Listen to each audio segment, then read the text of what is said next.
Challenge. They didn't have a curriculum set in place yet, so it was our job. Department.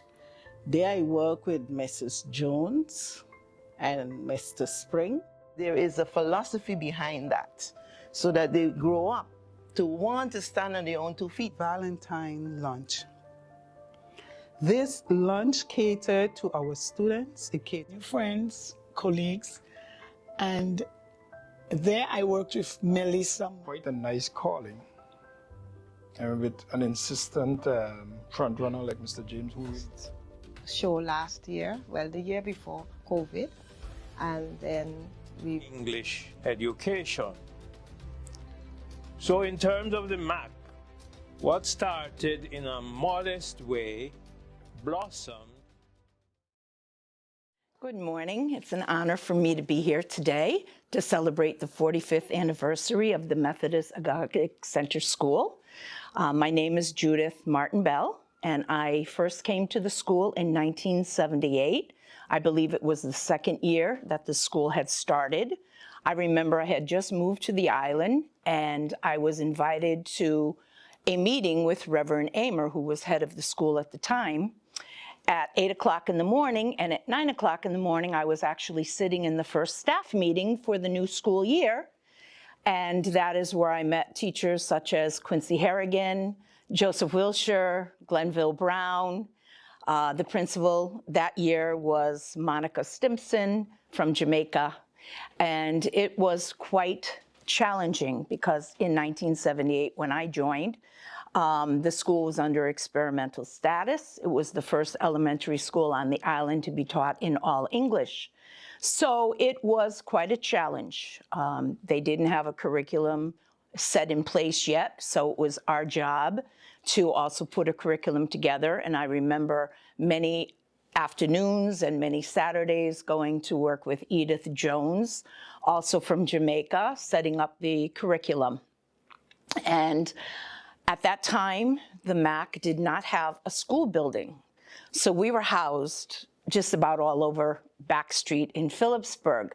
I remember my first class was first grade at the Vallon Building in St. Peter's. And a few months after that, they transferred me to the community center in Coal Bay, behind the church in Coal Bay. There were 3 classrooms there, and so I was there teaching first grade. And then I remember they transferred me to second grade, where I taught in the brick building on Back Street. And then I had third grade, which is upstairs in the manse. And then I left the island a couple years. I came back in 1988, where I was given a 4th grade class upstairs in the Betty's Estate Methodist Church. And I remember the walls were slanted, and, you know, half the day I had to be crouching because my head would have hit the slanted roof. The roof was slanted. So it was quite challenging, and yet it didn't stop us from doing our work and doing our work to the best of our ability. I always say that the MAC was really built on a solid foundation. I remember some of the board members at that time. We had Vance James Jr., Roland Duncan, Frank Arnell.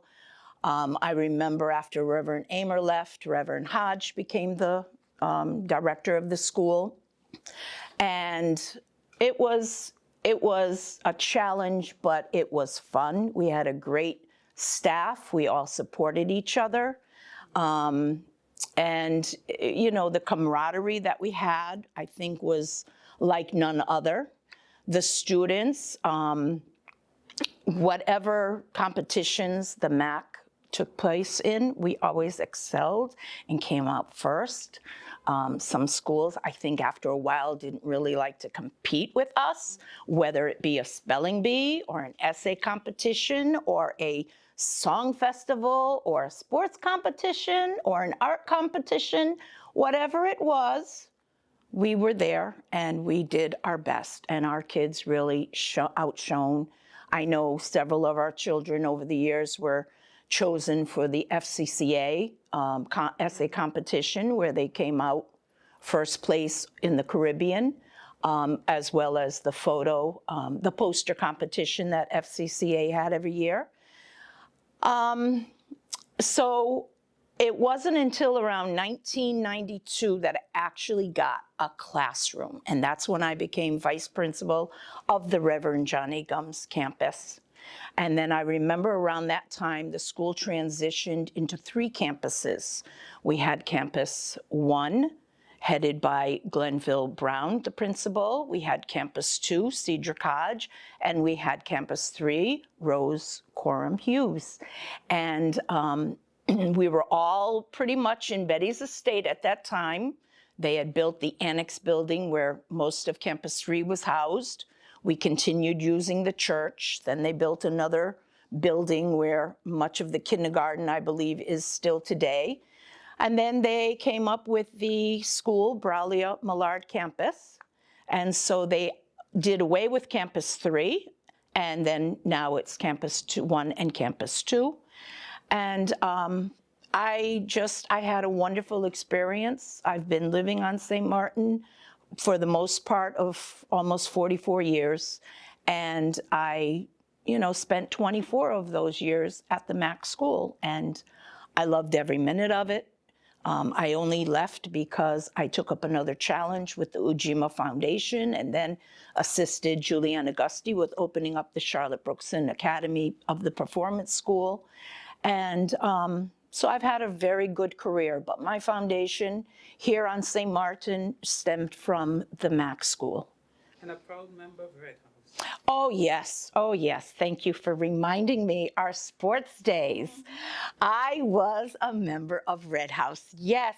And do you know, from 1988 until about 1998, for 10 years, I didn't know what it was to be defeated.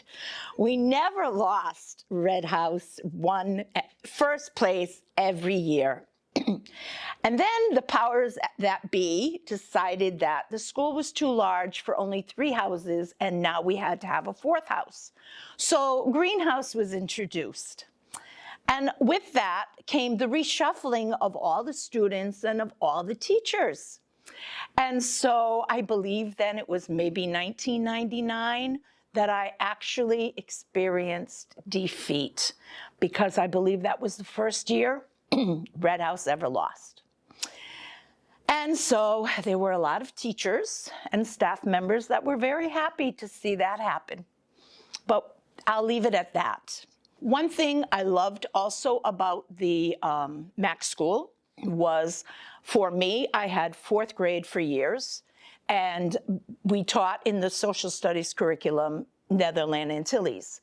So the children in June always had the opportunity of taking a trip to one of the islands of the Netherland Antilles. We went to Statia a few times, we visited Saba, a couple times we went to Aruba, and it was really, really nice. I mean, we had a nice time with the students. At that time, Mr. Spring was the director, and he really encouraged not only the students to take trips abroad and see the other islands, but also the teachers. And so that's when the travel club for the teachers were introduced. And I remember I went to the St. Lucia trip, and that was really nice. But Mr. Spring, I have many fond memories of him. When I did return to the school in 1988, Josianne Fleming was the principal. And Mr. Spring, though, I remember he came a couple times on those trips with us. And so we would divide the children in groups, and I think we each had maybe 10 children in our group. And one day we went to Oranjestad in Aruba to shop and have lunch with the students, and we had our own group. And when the bus came to pick us up, Mr. Spring, with his boys that he had, all the boys came on with hats and T-shirts and all kinds of things that Mr. Spring had bought them. And I remember Juliana Hodge Shipley, her and I were like asking Mr. Spring, could we be in your group tomorrow, you know? I mean, he really was very generous with his kids and with the teachers. And we had a good time. We even nicknamed him Big Daddy. you know, because he was so good with the kids. So I enjoyed the trips and the kids and the parents. One of the things I remember too that I did with my students' parents is I taught evenings for the parents. I had classes for them, mostly in English and in math, because some teachers, some parents, they grew up in the French system, the Dutch system, and so the British system, and all those systems had different ways of doing math. So when it came to helping their students, their children with homework, they had a difficult time. So I had a really couple of years where I had some really dedicated parents that showed up every week. We had class in my classroom on a Tuesday evening at 7, and we concentrated on the different ways that they can help their students, their children, with the math and with the English. So I was quite, pleased that a lot of the parents really were interested in helping their kids and really tried to do their best. I often run into past students today. If I hear, "Hi, Miss Martin," then I know it was before 1990. If I hear Mrs. Bell, then I know it was after that. And they'd always say, "You remember me?" And I don't forget, I had first, second, third, and fourth grade, so they were 7, 8, 9, and now they're in full beards, and some of their hair is even gray. And I'd say, "No, but can you give me your name?" And usually, especially if they were a little troublesome in the class, you always remember those the best. But I'm very proud of the students we have and had. They're ministers, parliamentarians, doctors, nurses. They've gone on and they've really achieved much success. And I think they owe that to the foundation of the MAC. So it was really, I'm proud of the MAC school. I'm proud of everything it has achieved over these 45 years. I wish them much success. I know that they will continue on. They've had a lot of challenges to overcome, and they overcame them. And it's wonderful to see that the school is still going strong, and it will continue for 45 more years and 45 years after that. So it's been my pleasure and an honor that I was invited to speak today to celebrate the 45th anniversary of the MAC School. I'm Glenville Brown, one of the first male that came to the MAC to teach at the MAC. I came in 1978, and I taught as a classroom teacher for 13 years, up to 1991, and as a principal for 20 years, up to 2011. In 2011, the MAC decided to split the schools, and so I was given what was called Campus 1. But before that, I taught grade 1. My first year, I taught grade 2. My second year, I taught grade 1. And I was there under Mrs. Stimson, who thought that she wanted to see a male in the lower part of the school, because at that time, all the children called me Miss Brown. And so she decided to get rid of that, let's have the male down. I begged her for years to get me out of grade 1, but she decided that, no, she wanted me there. And when she was leaving, the year I don't recall, she said, "Now I can move you." And so she moved me from grade 1 and put me in grade 3. And so I taught 1, 2, 3, and 5 over the 13 years before I became the principal of the MAC. As the principal of the MAC, I started out with 19 classrooms. That I remember one education officer said to me, "That's crazy." And I had from grade 1 to grade 6, 2 classes of each. I had 4 kindergarten classes and 1 remedial class, plus the early stimulation. And at some point that party, whose name I would not call, keep telling me, Mr. Brown, it's too many. And told me I need to give up the early stimulation. So I then told the then principal, Mrs. Fleming, what the education officer said. And so she took the early stimulation away from me and gave them to Mrs. Kelly, whom I also asked at that time still to be in control of the kindergartens because they were in town. Campus One had three locations, town, the L.B. Scott Road, and up in Betty's Estate.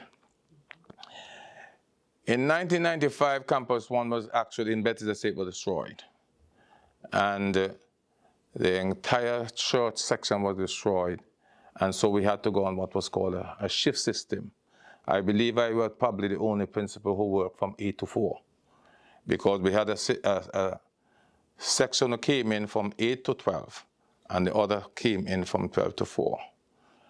And up until we did that for the rest of 2005 and part of 2006.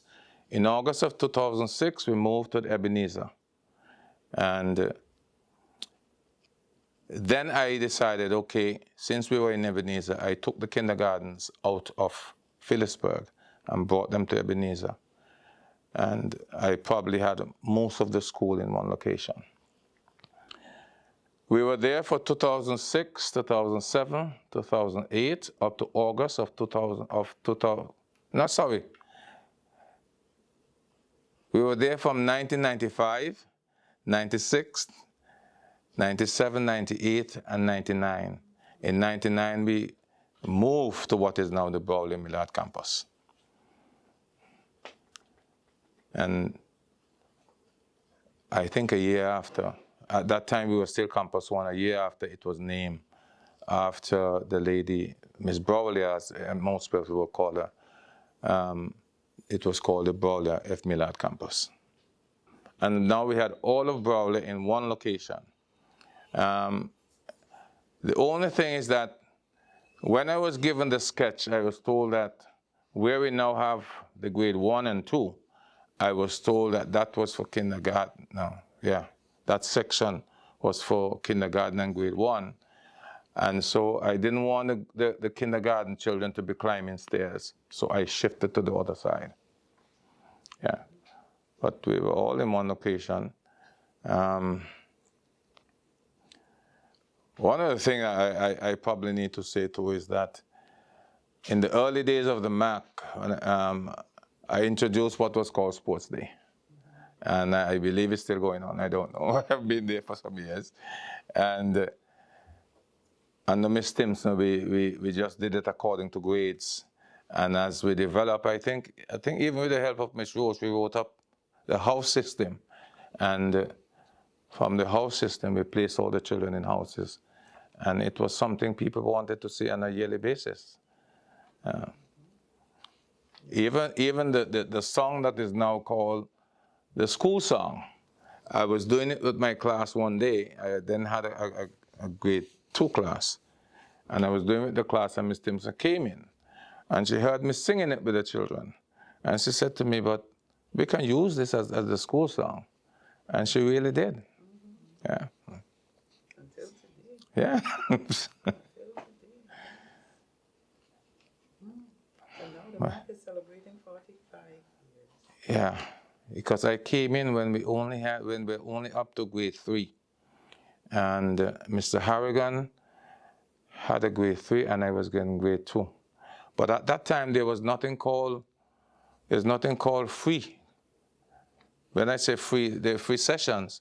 When the lady came to teach Dutch in grade 2, I had to go to her class to teach English. The same thing with Mr. Harrigan. When she went to Mr. Harrigan's class to teach to do Dutch, he had to go to a class to do English. So Mr. Harrigan and myself taught the English in her class, and she did the rest. And what are you doing now, Mr. Brown? In a while? I'm doing part of my passion. I fish quite a bit. I play some domino. Everybody know where to find me on a weekend. I'm putting some things together. My daughter was saying to me that, Daddy, now that you have so much time on your hand, why don't you, do some writing? So I began putting some things together, and maybe not to. Sometime in the future, I probably come out with a book or something. Yeah. Yeah, as to my entire life at the MAC, because I only taught at the MAC. I remember some years ago when when they opened this in Dominic School, Mr. Vogus, who knew that I was a Catholic, came to me and asked me if I was willing to come to St. Dominic to work with them, because they would like to have me there. And I think what was bad about it, or good about it, is that he asked me that in front of Miss Fleming, and Miss Fleming said, Mr. Brown, you have to answer him now in front of me. So I told him, no, I'm happy where I am. Yeah. Yeah. And even when I decided to retire too, the principal of the St. Dominic School had asked me if now that I'm retired, if I'm going to now give some time to the Catholic, because everybody knows that I'm a Catholic. I still haven't done it. Your heart is with the MAC. As always. Yeah, has always been. Yeah.